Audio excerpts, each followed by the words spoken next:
you can see from my background, I'm here today to talk about Ignite and why this initiative was launched by the BBC and why we feel is a very important one. Well, we do know that one of the most successful mediums in television for children is animation. And you have probably heard me say before that whilst we're really good at delivering our own British animated shows for preschoolers, the UK is lacking in this type of content for older children. And in fact, if you actually do look at the majority of the animated shows that are watched by kids 7+ today in the UK, they're all coming either from the US, from Canada, from France, and even Japan. Over the years, BBC Children's has produced more live action than animated shows that represented its UK audience. When I first took office at the BBC over 3 years ago, we identified this was a weakness because we could see that children were leaving us to go to competitor channels and streamers that had more animation offer than we did. So we set out to triple our investment in UK-made animation for kids 7+, moving us from a position where we were commissioning just one UK-centric series a year for this demographic to our goal of having 3 series in production and eventually on air at one given time. Our aim, as I said before, is to tell stories, but these stories are not just made here. They have to be culture relevant. And there was very little offer in the market that was doing both these things with animation. So this is why we thought of and launched the first Ignite program almost 3 years ago. And as we did, we also took the opportunity to seek new fresh ideas for preschool audiences as well. Ignite to everybody was a unique, open, creator-led process. It was also a very rare opportunity for someone that had never had a chance or to get to make their own show, to be supported by a team of experts and professionals in the field and to get their ideas to a stage that they could be pitched to any broadcaster, not just to us. So with the backing of BBC Children's commissioners and a fully funded development period of over a year, the chosen creators would not just have the chance to get their ideas to be commissioned by the BBC, but also get real valuable experience, create new connections and partnerships in the animation creative industry that they would not have had a chance to do otherwise. And this is something we have never done before at this scale. So that is from me.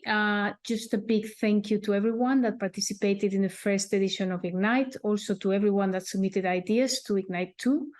We actually received this time around 1,600 entries, which is great because it shows how much this Ignite is loved or is of interest to the industry. And I believe that by September, we will have chosen at least 15 that will go into the second Ignite program. So good luck to everyone and thank you for listening. Hello, I'm Liz Chan, Development Executive for BBC Ignite and part of the BBC Children's Commissioning team. BBC Ignite is an animation programme that looks for fresh, bold and innovative TV series ideas for a fully funded development opportunity. Successful creators receive funding to co-develop their idea in partnership with the BBC, developing the idea into an industry-standard proof of concept, which will then be considered for potential commission. Ignite is open to all, so anyone over the age of 18 and a UK resident can apply, to individuals, collectives, animation studios, production companies or anything in between. Submission is very straightforward. We ask for a one-sheet that shows us the heart of the idea. The animation team evaluated every submission blind, which meant that we reviewed each idea without knowing who they were from. So the shortlisted submissions invited to join Ignite were chosen solely on the basis of the idea. 18 of the strongest ideas were selected to join the first Ignite programme. Development under BBC Ignite is all about helping to support the creators to create the very best expression of their idea. There is a dedicated Ignite development executive, there is regular feedback and guidance from the heads of commissioning throughout the process, and access to audience and industry insight. And crucially, we worked with the creators to attract key talent, including writers, designers, script editors, consultants, and development production partners to help bring the idea to life. Ignite 2 was launched in November last year. This time round, we received over 1,600 ideas. We are just in the process of reviewing those ideas, which is a very exciting stage for us. Towards the end of the year, we will be putting a call out for production companies to log their interest in becoming development production partners to join us in supporting the Ignite creators. Hi, I'm Sam. I'm a director animator and a big fan of ducks. And I've been in the industry doing this and that at Sun and Moon Studios for about 10 years now. And I'm the creator of Duck and Frog. Hi, I'm Louis, co-founder and creative director of Sun and Moon Studios. Hi, I'm Audrey. I'm a production manager at Sun and Moon Studios and series producer across Duck and Frog. So Duck and Frog is a modern take on a classic dialogue-free slapstick comedy.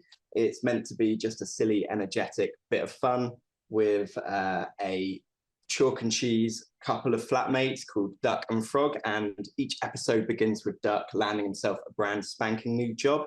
He works at a temp agency, so office worker, bin collector, circus clown. Duck will do everything he can to be the best employee he can be. He's a mild-mannered fellow and just wants to try his best. However, his flatmate Frog is also part of the same temp agency, and out of sheer boredom will do anything he can to infiltrate Duck's brand new job. My origins, as far as applying to Ignite, it started about 10 years ago because I've been drawing these characters that long. They started off as little doodles in a sketchbook during uni when I was bored. I then started doing little animations and stuff. And then when Ignite came about, I last minute decided I just wanted to apply with these characters to see what happened.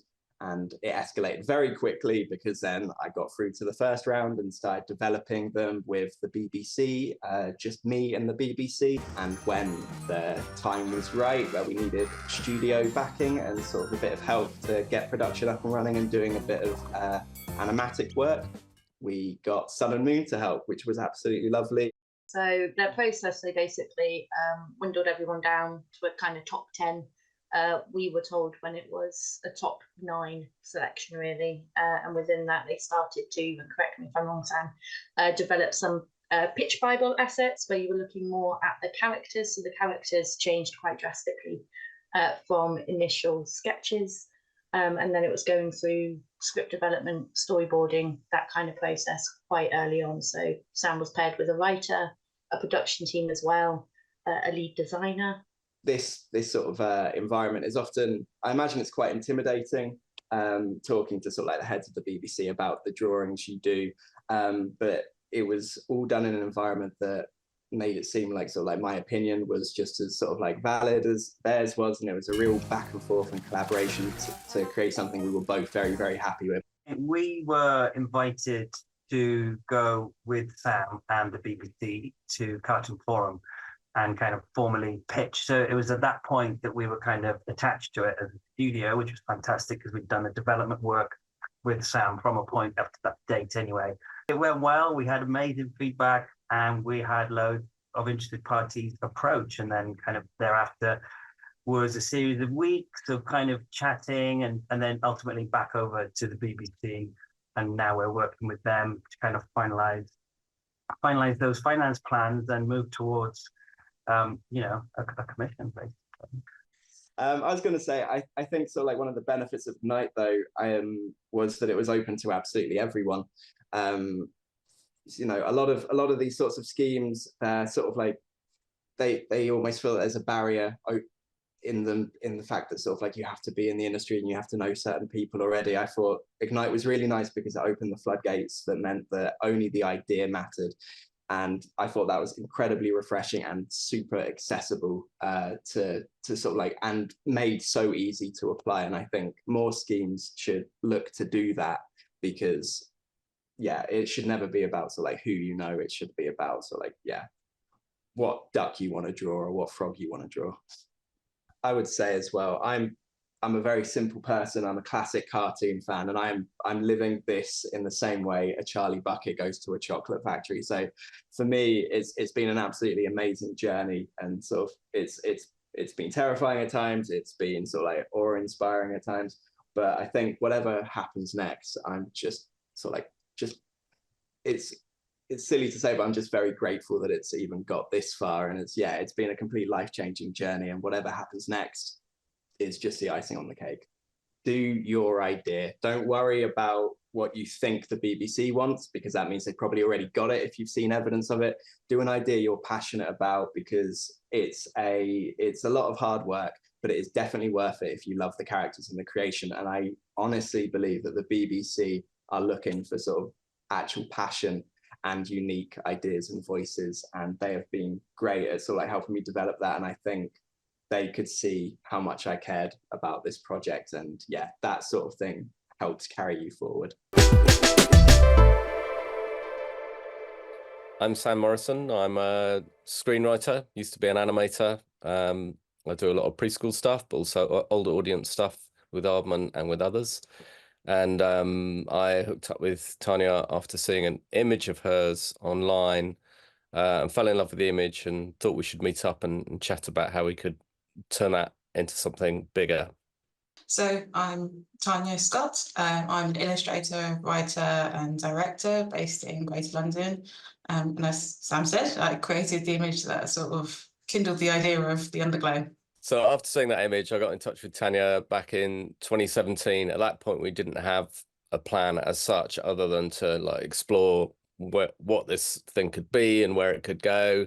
But it was only when Ignite sort of rolled around and got launched that we decided this would be, this could be something we could pitch it for. So The Underglow is a preschool 2D TV series which is set at night, but it's sort of thematically about community and about exploring the world, also about the idea of finding value in the things around us, including objects which might be lost, which can be found to have a new purpose. I think like from the one page, from what I remember of the one page, basically, when we developed it together, it didn't really have so much of a USP, and the feedback we were getting when we were showing it to like colleagues and people who might be interested was kind of the reoccurring feedback. So when we submitted it on the one page, we decided that we were going to kind of push it on, this sort of more environmental theme about recycling and reuse and that kind of stuff. And obviously putting it all on a one page and making sure that everything you want from it is clear. So it just had the main cast of characters as well. It didn't have the secondary cast who are quite bizarre and quite bonkers. So it was from that the BBC picked it up. And then once we started getting into development, if I remember correctly, Sam, the BBC liked the idea of reuse, but we found that it became a bit samey. Like every episode was kind of just almost like not a repeat of itself, but it was kind of quite predictable that we knew they were going to find an object and they were going to reuse it, and that was the episode. So then it got into developing it into a way where we could have more fun and the characters can have a bit more of an energetic kind of time in the Underglow and exploring the world, because I think it is the world itself and the possibilities within that world which really excite people when they see the idea. It's tricky though, isn't it? Because you have this thing of like, you want something of yourself in there, but, what is it about, not necessarily about yourself, but about your interests, about what you're, really excites you that you can translate onto the screen? Because like, particularly if you're new to the industry, I think like finding that parts of you, like this bit works, this bit is what can excite other people as well, hopefully. No project is going to be treated the same way or go through the same process, and no individual will have the same experience. Sam and I obviously together, very experienced together. And I think for me, it's been amazing to be working with a broadcaster and a commissioner and having not free reign, but to be encouraged to really explore the idea and our creativity. The BBC are now at this stage taking it around and showing it to people, is also getting feedback externally from the BBC and having that being passed down to us, which I don't know. Again, like I don't know when in any other situation as two independent creators we would be privy to hearing that kind of feedback and having a conversation about it, rather than just being told, can you make this character look more whatever? Can you do this? Can you write this? It's like, it's always constructive and it feels like we are having a conversation back and forth. Obviously, we want to get it made and there will be concessions, but it never feels like we're being pushed in a particular direction by the BBC. So where we're at now is that we are still repeating that process of fine-tuning, what the show is, who these characters are. We've gone through, but it's still ongoing, really, this idea of like these two central characters, how they're distinct from each other, and we're kind of in a happy place with them now, but there could still be more work there as we kind of fine-tune things. anybody who's sort of trying to get into the industry of animation or screenwriting or whatever, like, I don't think putting all your eggs in one basket is the right approach anyway, because like, you know, this sort of informal conversations you have at CMC or wherever, like, I don't think they really work if you're like, well, I'm doing that. This is the only thing I'm doing in my whole life, and I'm really emotionally invested in it. It's great to have that enthusiasm and that love for it, but you have to have kind of a sort of pragmatism with it as well, don't you? Of like, well, this person's not really interested in it, so therefore this conversation is over. It's so exciting, like the Underglow. I mean, I'm not somebody who's like particularly like, I don't celebrate things very often, and like when the Underglow got announced, like everyone was like, wow, it's such a, you know, this amazing thing, and I was just like, yeah, because, you know, like if you work in kids TV, you're kind of, you know, like things can change all the time, and I've never allowed myself to believe that the Underglow wouldn't happen, because I don't know, I feel like we've got a really good idea, and like I said this to Sam, we put together a new pitch deck last week, and I was just doing that again. I was just like, I need to make this show. We need to make this show. It's such a good show. Just got to toot our own horn. Hi, I'm Matthew Bradley. I'm a development producer at an animation studio in Northern Ireland called Alt Animation, and I'm the creator of our Ignite commission, which is called Captain Onion's Buoyant Academy for Wayward Youth. And hello, everyone. My name is Tim Bryans. I'm the co-founder and managing director of Alt Animation, who are the production company who have been working with Matthew on Captain Onion's Buoyant Academy for Wayward Youth. I always knew I wanted to like develop my own stuff and write especially. So through Alt, like there were opportunities to do BBC bite sizes and shorts for RTE. So that was kind of where I got my first kind of like actual commissions and stuff. So when Ignite came along, like my goal has always been make an animated series or a film or something. So yeah, Ignite was kind of a dream in terms of you were getting access to like the BBC commissioning team. It was a one page, which was kind of, it is like, that's a slight document. So it's not a lot of space to kind of get down the idea and everything, but it is kind of the perfect amount just to like, they're going to get so many submissions. So you need to make sure that what you're submitting is pretty impactful. So that's why our show has the very long name that it has, and just it was enough to get down the idea, the characters, and some like impactful visuals and stuff. I knew I wanted to make something that was more at this kind of like upper primary kind of bridge to early secondary, and like a little bit beyond that, because I think shows like Adventure Time and Gravity Falls were like, they were animated series geared kind of like at older children, but there was always that bridge audience on like Tumblr or something. So I thought it would be nice to maybe how to translate that kind of mindset to like a show set in the UK, because I think, you know, a lot of those shows really inspired people. So the show is about a quite like a posh kid called Marvin, who is transferred under mysterious circumstances from his like very plush boarding school to a school that's on a giant former pirate ship that is for quote unquote bad kids. And Marvin thinks he's been transferred here as a mistake, like a terrible mistake, as he says so often throughout. So Marvin lands, and the ship is as far away from like his old school or any normal school as could be. It's full of like monsters, and the layout is constantly shifting. But it's also kind of about how Marvin gets there and finds his feet and kind of finds his like his first like chosen friends, I suppose, into that. So it's like it's about kind of blooming where you're planted. I would say it's largely the same. Like there's stuff that we refined through the nature of it being co-development with the BBC. Like there's stuff that they were very keen that we hit on, and there was stuff that, you know, was a discussion about what to keep and what to kind of trim down. But I think like the heart of the show is very much the same. I think you're just seeing like the strongest, sleekest version of it that's possible. Ignite was kind of broken into stages when there would be a set amount of, like there was a certain thing that you had to deliver at the end. And then from that, the BBC would review it and decide which projects to take forward. So the first one was that initial one pager where you were just describing the show in quite a bare bones way. Then from that, we had a meeting where we kind of prepared like just an initial pitch about the show. There was quite an early pitch Bible that was kind of, you would get down some episode ideas, more about the characters and just the world of the show, like how you envisioned it being animated and how many episodes it would run for. So from there, we wrote a full episode an 11-minute episode because the show's 11 minutes. But from that, it was going to be a 2-minute excerpt that we would do an animatic from. So that would be the first time anyone was hearing the characters or seeing them move in an albeit limited way. And that was the final submission in terms of what the BBC would see to pick for us, I think every project was different.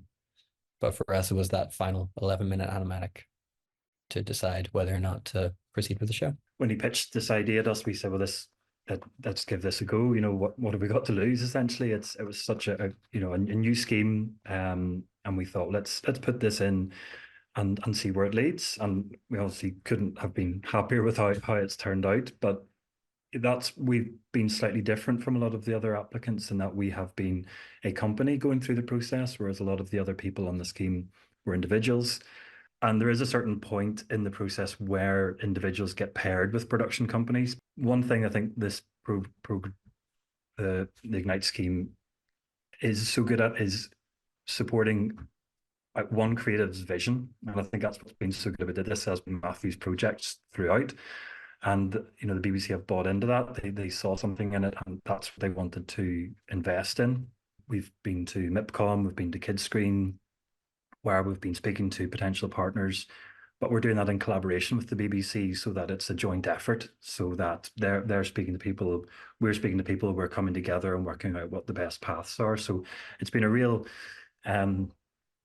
team effort on that front, and that's what's been so fantastic about this the whole way through. It's been a very supportive environment that we've come into and the projects come into, and that's I think that's going to stand us in good stead as we move forward, as we are trying to finance the series and get it into production. We've got projects that 4, 5, 6 years. Typically when you get to that level, and if you've not got it away, you think, right, well, maybe the market's trying to tell me something here. But 2 years has been a very focused 2 years, and it's led us to a really strong point in the project, and that we are looking to close finance and to get into production, which I say is we're really pleased to be at this stage after such a relatively short space of time. Make sure you're aware of what the BBC has on offer in terms of their shows. Like, you shouldn't pitch it's a show about Australian dogs, for example, like they're covered.